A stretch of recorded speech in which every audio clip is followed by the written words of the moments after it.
এর আগেও কয়েকবার শ্যামলী অ্যানার পরিবহনে করে বান্দরবন গিয়েছি। তবে এবারের যাত্রাটা ভিন্ন। লক্ষ্য এবার বাংলাদেশের সবচাইতে দুর্গম ট্রেইল রাঙামাটির দুমলং। এটি বাংলাদেশের সর্বোচ্চ তৃতীয় পর্বত। উচ্চতা শিকারী হিসেবে স্বনামধন্য গ্রুপ ট্যুর কমান্ডো বিডি আমাদের এই ইভেন্টের আয়োজন। নির্ধারিত সময়ে যাত্রা শুরু করে ভোরের আলো ফুটতে না ফুটতেই পৌঁছে গেলাম বান্দরবনে। দুপুর প্রায় আড়াইটার দিকে পৌঁছে বান্দরবনের সদ্য প্রতিষ্ঠিত তমাতঙ্গিতে। তমাতঙ্গি পাহাড়ের অবস্থান বান্দরবন জেলার থানচি উপজেলা হতে মাত্র 4 কিলোমিটার দূরত্বে। এই পাহাড় বাংলাদেশের সুউচ্চ তিনটি পাহাড় ডিম পাহাড়, তাজিংডং ও কেওক্রাডং স্পষ্টভাবে দেখা যায়।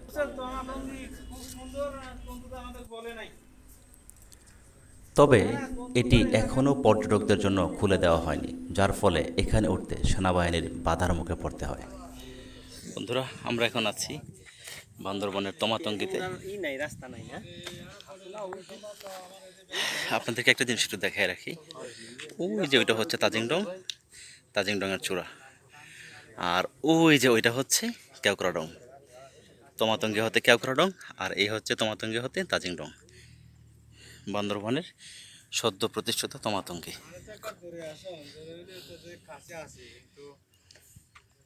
খুব সুন্দর এলাকা ফজলু ভাই। যোগাযোগ সহজ করার জন্য সেনাবাহিনী তৈরি করছে থানচি 0 পয়েন্ট থেকে 81 কিলোমিটার দীর্ঘ পাকা সড়ক। কিছুদিনের মধ্যে কাজ শেষে উন্মুক্ত করে দেওয়া হবে পর্যটকদের জন্য। সব রকম আধুনিক সুযোগ সুবিধা থাকবে এখানে। ভ্রমণকারীদের জন্য এক অপরূপ সৌন্দর্যময় স্থান হলো এই তমাতঙ্গি পাহাড়টি, যেখান থেকে পাহাড়ের সবুজ নীলিমা দু চোখ ভরে দেখা যায়। এই পাড়া সম্পর্কে বেশি কিছু এই মুহূর্তে বলা যাচ্ছে না, যার ফলে খুবই চুপচাপ পাড়ার ভিতর দিয়ে আমরা হাঁটতেছি।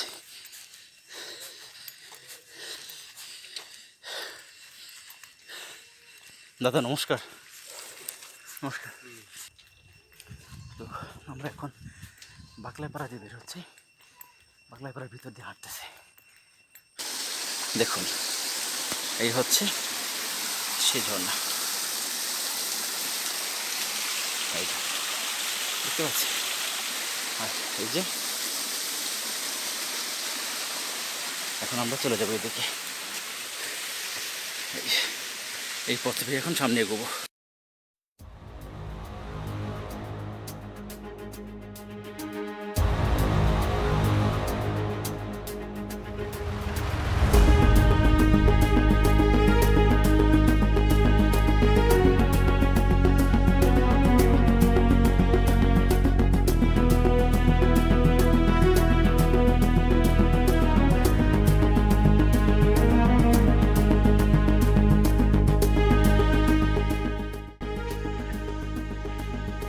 নমস্কার।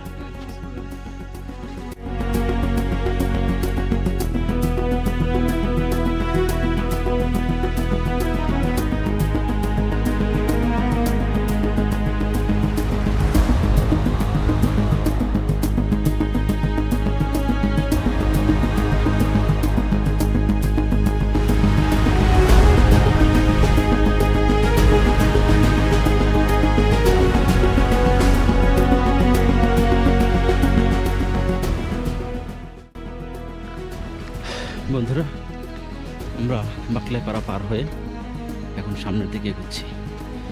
আমাদের আজকের দিনের নির্ধারিত কোনো টার্গেট নেই বা পরিকল্পনা নেই, যত দূর যাওয়া যায়। যেহেতু 10 জনের টিম, এখানে এক একজনের ট্রেকিং কোয়ালিটি এক এক রকম, তাই কোনো রকম বাড়তি প্রেশার না দিয়ে সবাই সমানভাবে যেন একটা ব্যালেন্স রক্ষা করে আমরা ট্রেক করতে পারি, সেই লক্ষ্যে অ্যাভারেজ মান স্ট্যান্ডার্ড মেনটেন করে আমরা সামনের দিকে এগোচ্ছি।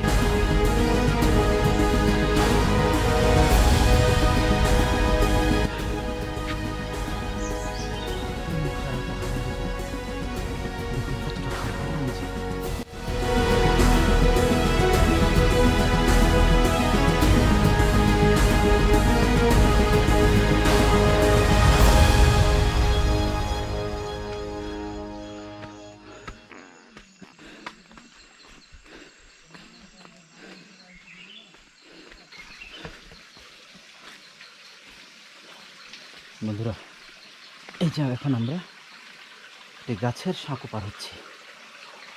দেখুন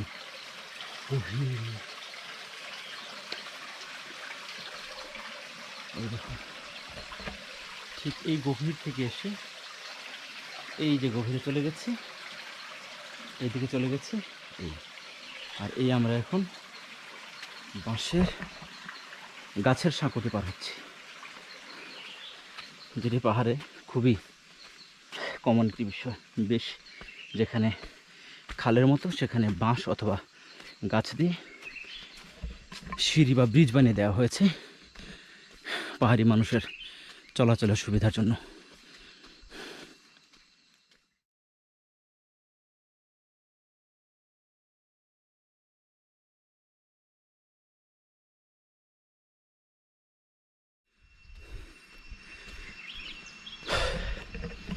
খুবই কষ্ট আসলে পাহাড়ে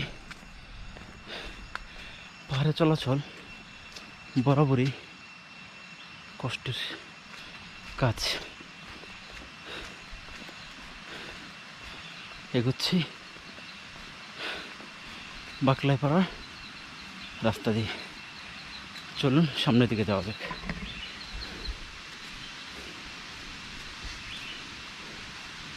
বন্ধুরা, আপনারা কি ঝর্ণার কলকল শব্দ শুনতে পাচ্ছেন? পানির কলতান। দেখুন, একটা পানির শব্দ বেশি আসছে কানে, ঝপঝপ ঝপঝপ।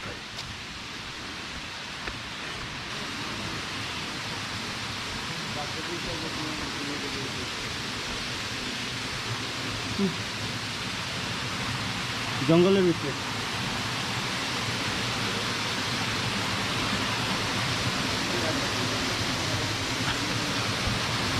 ওয়াও,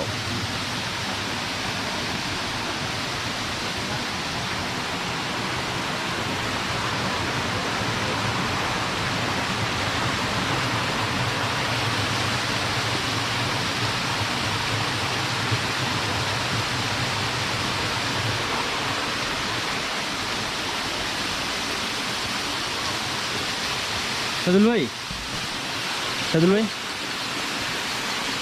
ভাই আমার বোতল একটু বলে দেন না।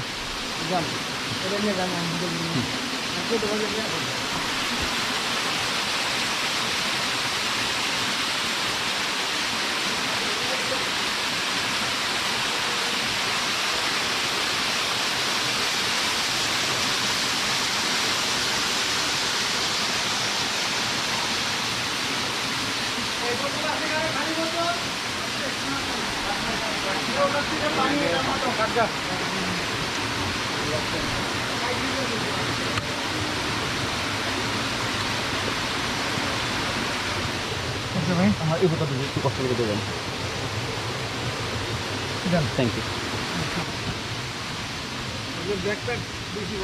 অনেক বড় হয়ে গেছে আসলে, বেশি বড় হয়ে গেছে আর অনেক ভারও হয়ে গেছে।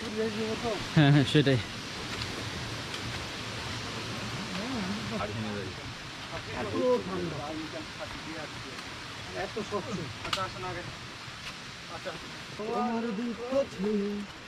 ঘুম আসে না, ঘুম স্বার্থপর, এমন যদি হতো আমি পাখির মতো উড়ে উড়ে বেড়াই।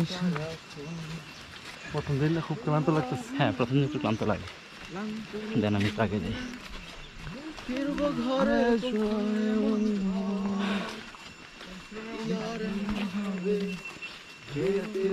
কবে। 8 ঘন্টা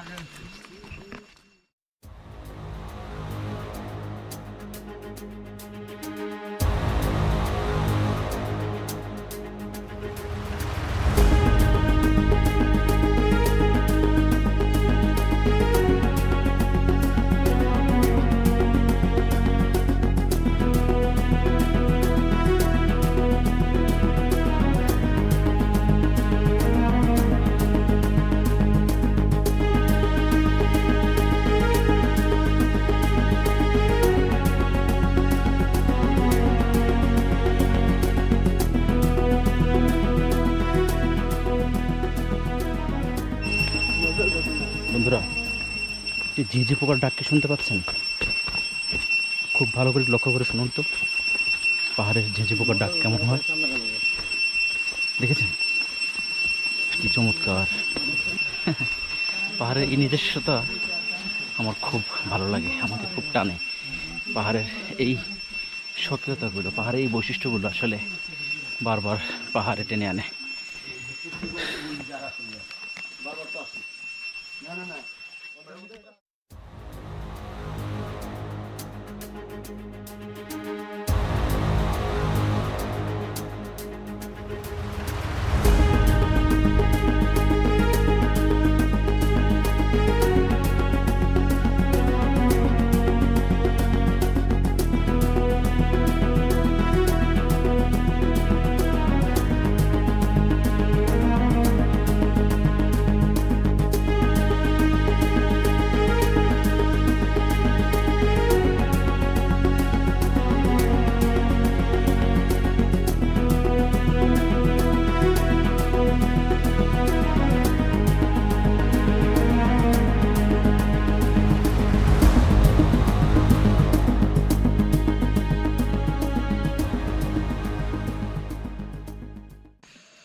বন্ধুরা দেখুন কি সুন্দর জুমঘর, ওফ অসাধারণ। ওই যে একটা পরিবার দেখা যাচ্ছে জুমঘরে, তারা হয়তো রাতে এখানেই থাকবে।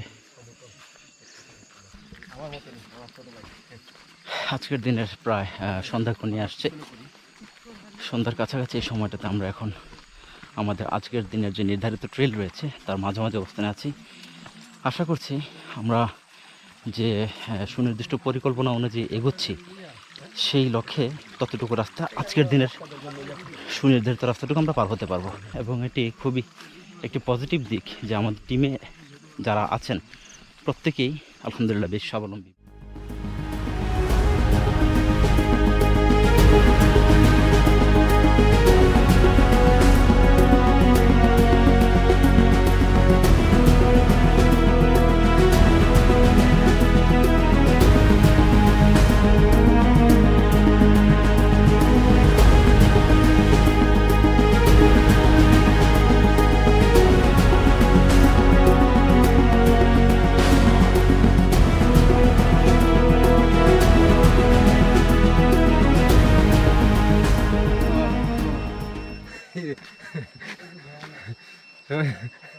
লাল মুম্বাই আছে নাই গোপুর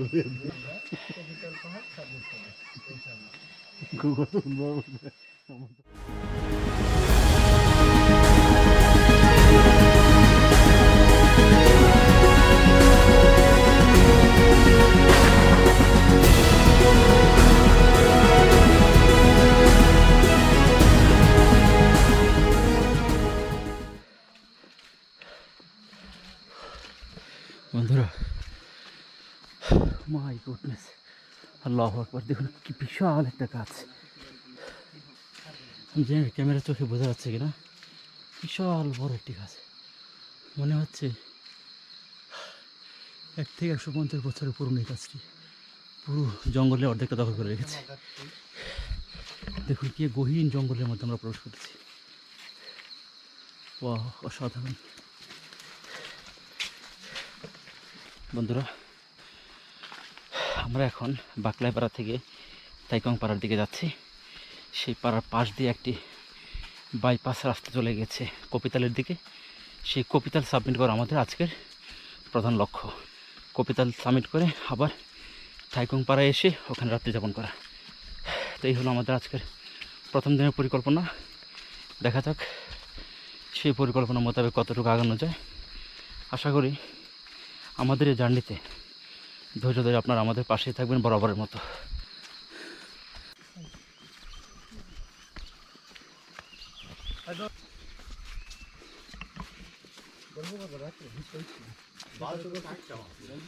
কটা বাজে?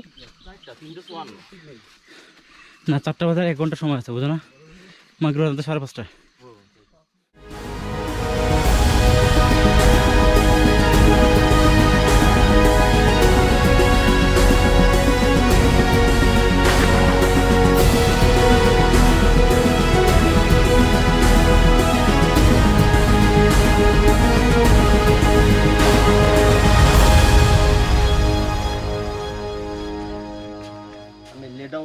একটা ছবি দিবে যে হাবিব ভাই পুরো জয় বাংলা অবস্থা।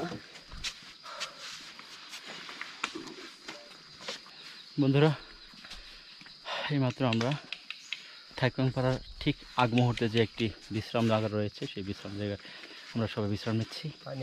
এক নাগারে ট্রেকিং করতে করতে কিছুটা ক্লান্ত, এখানে সাময়িক সময়ের জন্য কিছুটা বিশ্রাম নিয়ে তারপর আমরা আমাদের মতো আবারও যাত্রা শুরু করব। যদিও সূর্য ডুবে যাচ্ছে, বেলা একদম শেষের দিকে, এই অন্ধকার থেকে আমরা কতটুকু হাতে লাগাতে পারবো জানি না, কিন্তু আমরা সর্বোচ্চ চেষ্টা করবো দিনের আলোতে যেন আমরা আমাদের লক্ষ্যস্থলে পৌঁছাতে পারি। চেষ্টা করলে 5:30টায় কপিতালের টপে থাকা যাবে। দাদা, কবিতাল কতক্ষণ লাগবে? কত? 1 ঘন্টা আপনাদের? হ্যাঁ, আপনারাও তো লাগবে 1 ঘন্টা। আপনাদের 1 ঘন্টা লাগবে, আমাদের তার বেশি লাগবে। হ্যাঁ, একটু কম। দাদার নামটা কি? হ্যাঁ, আপনার নামটা? লাল হোম। লাল হোম। চলে আজকে প্রথম দিনের ট্রেকিং আমরা এখন প্রায় সন্ধ্যা হয়ে গেছে। এই শেষ মুহূর্তে আমরা এখন কবিতার ঠিক বেস ক্যাম্প নামে যে একটা বিশ্রামখানা আছে সেখানে আমরা আছি। আচ্ছা, কলা তো আমি খাইনি।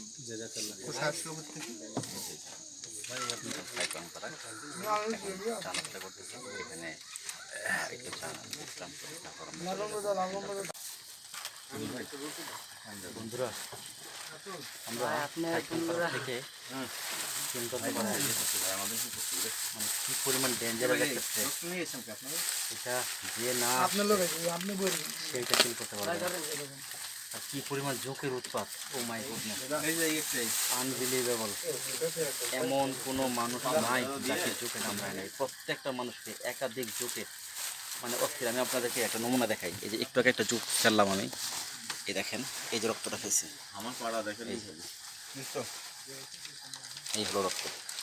দেখি ইয়া, এই যে আমাদের আরেক টিমমেট, এই যে এই হলো সামনে যোগ পাড়াই সামনে, এই একটা সামনে, এই যে এখানে একটা যোগ আছিল, আপনি পাড়াই যাচ্ছেন, মারা গেছো। আমি কালকে পারবো, ও ইন্তেকাল করছে, ইন্নালিল্লাহি ওয়া ইন্না ইলাইহি রাজিউন। এই যে রাতুলের এই অবস্থা, এই অবস্থা রাতুলের সবচেয়ে বেশি কামড়াইছে। খুব সুন্দর সুন্দর মানুষ তো, রক্ত পরিষ্কার, ওরা পছন্দও করছে। ভালোবাসা বন্ধুরা, কথা আসতে বলতে হবে। আমাদের এই থিনদলতে পাড়ার আমাদের যে রাত্রের মেনু, এটা হচ্ছে ভাত, চালের ভাত, আর এই হচ্ছে আলু ভর্তা, আর সেই সাথে আছে এই যে আমাদের বিন্দু মরিচ। কি আলু রে ভাই, এই যে আমাদের আজকে রাতের খাবার। আর ওখানে আছে ডাল, এই হচ্ছে আমাদের দিদি খাবার আছে, পাহাড়ের দানা মরিচ, আর আমার ভাই খাচ্ছে, এই যে দাদা ফাইজুল ভাই খাচ্ছে। ভাই কেমন লাগছে খাবার? এই হলো ভাই বেড়াদারা সবাই। আর আমার এই যে দুদিন যাবো দনারি, এখন খুবই ক্ষুধার্ত আমরা। খুদার রাজ্যে কি বলবো, খাবার দিকে পৃথিবী গদ্যময়। ঠিক আছে, সবাই ভালো থাকবেন। আজকে মজা লাগতেছে, দাদা কি পানি দেন না এখান থেকে? এখানে শেষ করব। এর চেয়ে ভালো খাবার পাহাড়ে আশা করা যায় না। ধন্যবাদ।